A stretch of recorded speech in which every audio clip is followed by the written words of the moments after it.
Conference, it's my pleasure to introduce to you Correna Haythorpe, who is the Deputy Federal President of the Australian Education Union. You heard earlier in the conference Angelo Gavrielados' apology as he's overseas. We're very glad that Correna, as Deputy Federal President, can be here with us today. Correna taught in a number of primary schools in South Australia and the UK. She is the immediate past branch President of the Australian Education Union South Australia branch and currently holds the lead organiser position in South Australia. In her national role, Correna has been an AEU delegate at several education international forums, including the recent EI World Women's Conference in Dublin. Prior to her full-time union work, Correna taught in primary schools in low socioeconomic status communities in South Australia. She is a passionate, committed advocate for public education in preschools, schools and TAFE, with a strong interest in social justice, cultural diversity and equal opportunity. Thank you, Correna. Education for all! See how far we've come.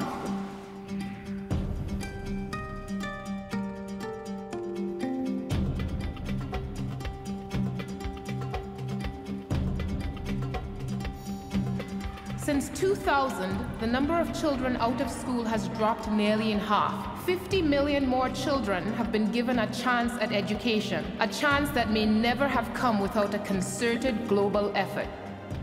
But that also means tens of millions of students aren't in school. More generations left behind. Their nations denied participation in the prosperity that comes with an educated populace. Their families denied a chance at the better health and nutrition outcomes that come with each year of completed schooling. And they themselves denied the full value of citizenship. Right now, today, an impoverished girl in a low-income country has almost no chance of going to school. In fact, her great-granddaughter will be the first female in her family to complete lower secondary school. We can break the cycle. We know what to do. We know what works. But face it, we're educators. Since when did knowing what works automatically carry the day in the policies of this profession? So we do what we need to do for the success of our students, for the well-being of their families and the development of our communities. We organize, we mobilize, we unite for quality education.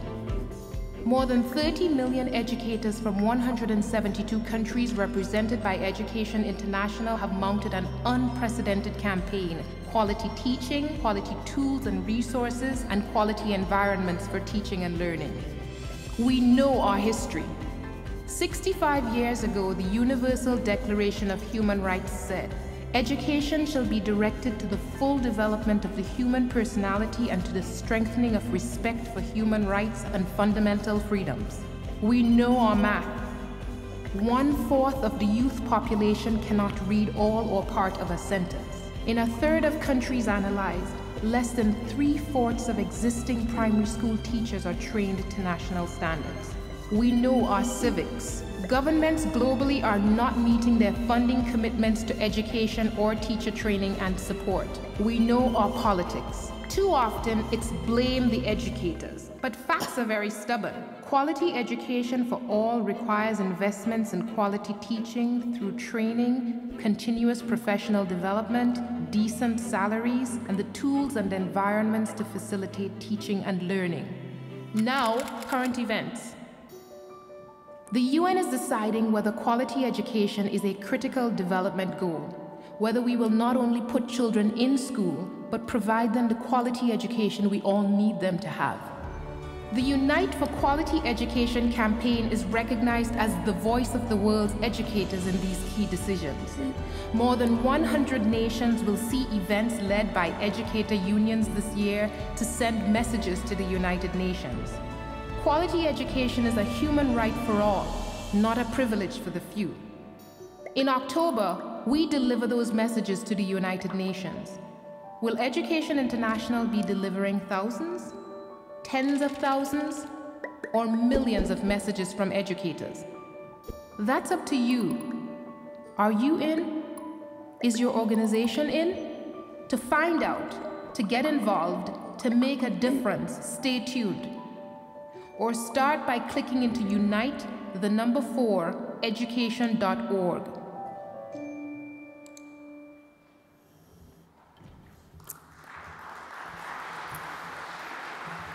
Thank you, Conference. Firstly, I'd like to acknowledge that we're meeting today on the lands of the Gadigal people of the Eora Nation and pay my respects to the custodians of this land, both past and present. I'd also like to pay my respects to our brothers and sisters from other country who are here with us today. Solidarity to you, Maury, and to the other senior officers of the New South Wales Teachers Federation.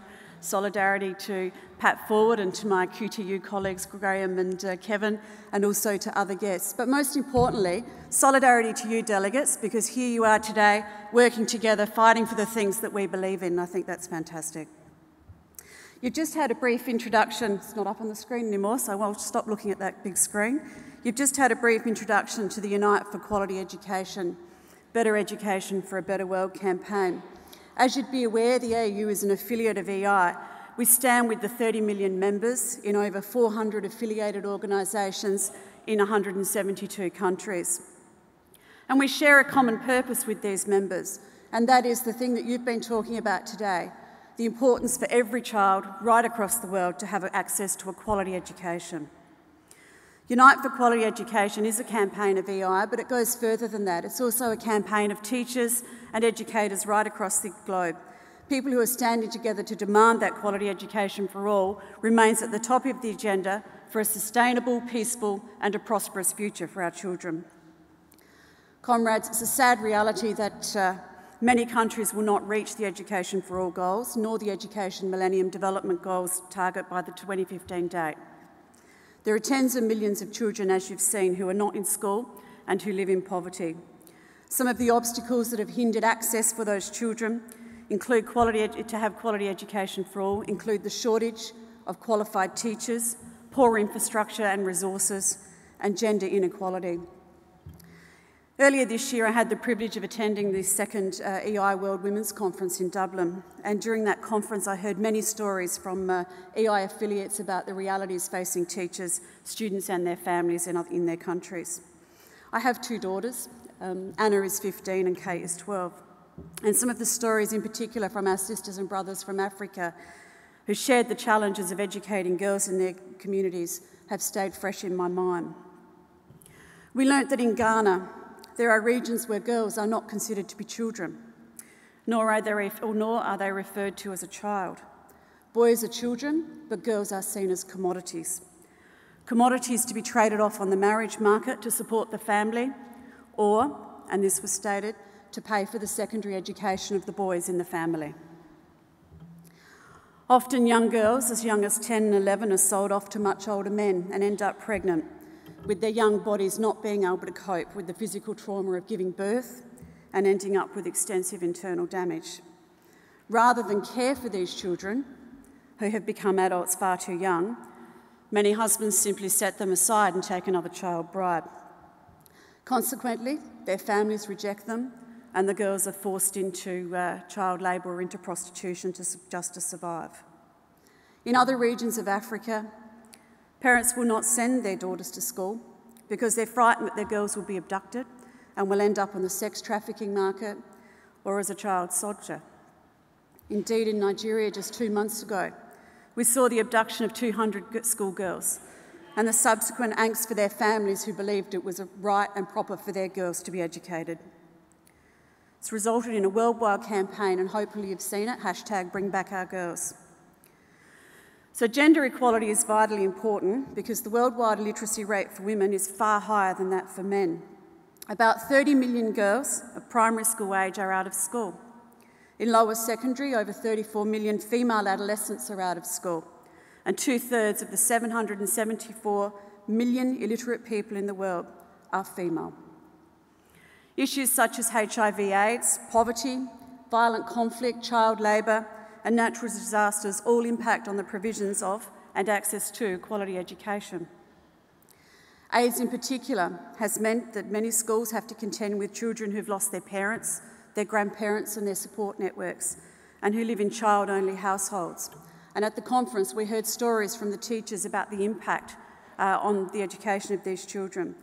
Schools now not only have to deal with educating the children, but they also have to provide the social, health and welfare supports for those children. For example, feeding these children a meal at lunchtime, just to make sure that they have at least one meal a day. Also, with the global financial crisis, we've seen that many governments have reduced their investments in education, and this in turn has impacted negatively on access and quality. Comrades, we know that free basic education is one of the best solutions to these problems. It's a prerequisite for lifelong learning so that people can develop sufficient skills to be able to participate fully in society and to break the cycle of poverty. In order to achieve change, societies must value and must recognise the importance of education. There simply must be a focus by governments on keeping children in school, and that is why the Unite for Quality Education campaign is so important. This campaign provides us with the opportunity to align our activism and advocacy across nations, across regions, across languages and across cultures. It provides a highly visible platform for us to lobby the world's politicians and the key decision makers to take action on the 3 pillars of quality education, quality teaching and quality learning. And it also provides the opportunity for us to lobby governments to treat teachers as respected professionals with the training and support that they need to make a difference in a child's life. So if you have a few minutes, I urge you to go to the Unite for Quality Education website at uniteforquality.org and take a look at the many video statements there from our brothers and sisters around the world. It's quite inspiring to see the steps that are being taken in lots of different places in terms of improving access to education for their children. You can also upload your statement, and we want millions. We don't want 100, we don't want 1,000, we want millions of comments up on that website taken in October to make a difference with our decision makers. In Australia, we're looking at hosting events on World Teachers' Day in October, so look out for information about that as we get closer to the time. Delegates, I've had a good look at your conference agenda, and you've had Ken Boston and Pat Forward and Maury and lots of other speakers addressing many of the national issues facing our union and facing public education. So I expect, therefore, that you are well briefed on these issues and of the many challenges that we face. For example, the school funding debate, the Stop TAFE Cuts campaign, and also the privatisation agenda of the federal government. So for the national part of this conversation, I thought I'd explore some other issues with you today. Before I do that, however, I do want to support Pat's presentation on TAFE this morning and make sure that you are aware of what's happening in other states. What I can tell you is that in South Australia, we are facing massive job losses in our TAFE institutes and campuses. We have course closures, particularly in regional locations, which is depriving many of our country students of the access to TAFE. We have higher fees for students, and we've had a sharp increase in the number of private providers in the market, as you saw today with Pat's presentation. There's another thing that you need to consider, and that's the very real impact on our union. In terms of our membership, we've seen 1/4 of our TAFE members resign as they've put up their hands and they've taken targeted voluntary separation packages. This has almost decimated our own TAFE Divisional Council, and we're now in the active process of having to rebuild, having to establish new networks and go out and identify new activists to keep campaigning and fighting. So be alert, comrades, be aware, and make sure that you stand at the barricades to stop TAFE cuts. Delegates, I want to share a story with you that happened in South Australia last week. An incident occurred which is just appalling and which I think has ramifications right across the nation. 2 young Vietnamese asylum seekers who were living in the community in Adelaide's northern suburbs, a disadvantaged region, and attending their local high school, were picked up by the immigration department from that school and sent to a detention centre. These students were in Year 10 and Year 11 and had been living in residential housing for more than a year. Without warning, they were taken from their school and their community by department officials, and no one knows where they are or what detention centre they've been taken to. It goes further. As a direct consequence of this action, 7 young children aged from 8 to 18, who were also living in the same residential care situation, simply disappeared on Friday. They've run away as they are terrified of being taken away by the immigration department.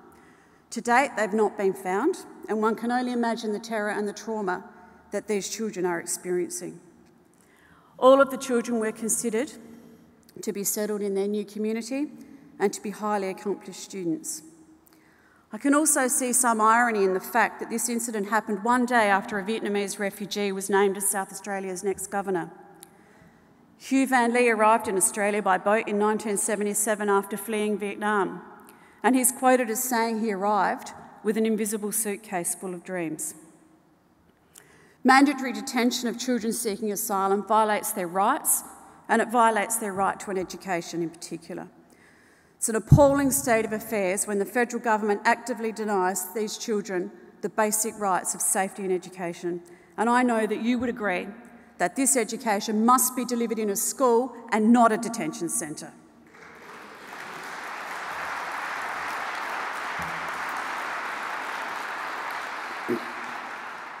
The heavy-handed tactics used by the Immigration Department in this incident are not the way to deal with children who are fleeing persecution and who are seeking asylum in Australia. It causes distress and anxiety for children who are already vulnerable, for their teachers and for their schools. And for these children who have been forcibly removed from their communities and schools, there will be no suitcase full of dreams, just the harsh reality of being denied an education and being locked up in a detention centre with an uncertain future. Also, last week we saw two other announcements in the media. The first was the news that Christopher Pyne was committed a further $22 million to expand the Teach for Australia program. It's a program, as you're aware, that has received a huge amount of media attention and also bipartisan support from both the Labor and the Coalition. However, its results have never lived up to its hype. It's become an expensive way to recruit teachers from other professions, many of whom fail to last the distance as teachers. Figures recently revealed in federal parliament show that the TFA program will spend around $56 million over 8 years to train 320 teachers. It also showed that based on the first few graduating cohorts, around half will not be teaching just 2 years from their graduation. It's a horrendous attrition rate, and it's far worse than that for teachers who are recruited through the standard graduate programs. Christopher Pyne's plan is also to send Teach for Australia graduates with just 6 weeks training to disadvantaged schools. Those of us that have taught in these schools, who are currently teaching in these schools, know that these students deserve experienced, well-trained and fully qualified teachers.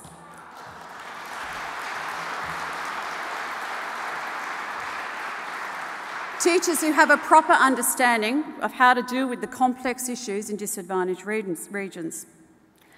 Further, the idea that all you need is a 6-week training program and you're ready to hit the classroom devalues teaching as a profession, and it undermines the rights of all students to be taught by teachers with proper training and qualifications.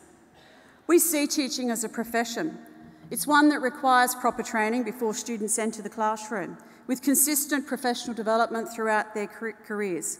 And Teach for Australia is nothing more than a failed program, a waste of resources and an insult to our profession.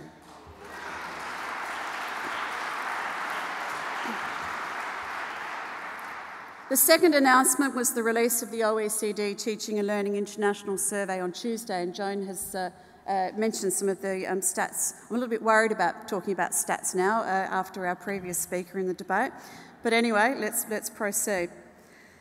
Of note was the finding that teachers are working longer hours and teaching bigger classes than the OECD average in Australia. It also showed that we're struggling to attract experienced teachers to rural and regional areas, and that Australia has a higher than average number of schools with concentrations of children for low-income families. No surprises there, you might say. However, it does add further proof to what has already been pointed out by the Gonski Review, and that is of the inequity and under-resourcing in our school system. Some of the stats for you. The report found that Australian teachers worked an average of 42.7 hours per week, compared with the OECD average of 38.3. Now, this is average, because I know there are people that work a heck of a lot longer than that, but don't forget it's calculated over a full year. Our teachers spent 7.4 hours doing admin or management, compared with the 4.5 hour of the OECD average. The average class size in Australia was 24.7 students, above the OECD average of 24, and far bigger than high-performing systems like Finland, with 17.8. another factor. Don't forget that our data on class size tends to be skewed by the number of small schools that we have across the country. It also found that 26% of teachers were working in schools, with more than 20% of students coming from low-income households. And we are cited as being one of the few countries that have relatively high numbers of teachers in their first few years in rural areas. These figures clearly reflect the gaps in funding between advantaged and disadvantaged schools, and this in turn leads to gaps in student achievement. These are some of the inequities that Gonski is intended to address, and they join a growing body of evidence that defies Tony Abbott and Christopher Pyne's attack on public education and their refusal to implement the full Gonski Schools funding deal for all of our schools. Colleagues, along with our branches and associated bodies, New South Wales has taken an active role in the Gonski campaign. It was great to be part of the photo this morning. You are to be commended for your passion and commitment. However, as you know, we are not there yet. We know that people are tired because it's been a long campaign, but we have to put our best foot forward on the campaign trail and march right up to and beyond the next federal election. There is only one thing that is going to secure Gonski for our children, and that is to vote out any politician who stands in the way of fair funding for our kids.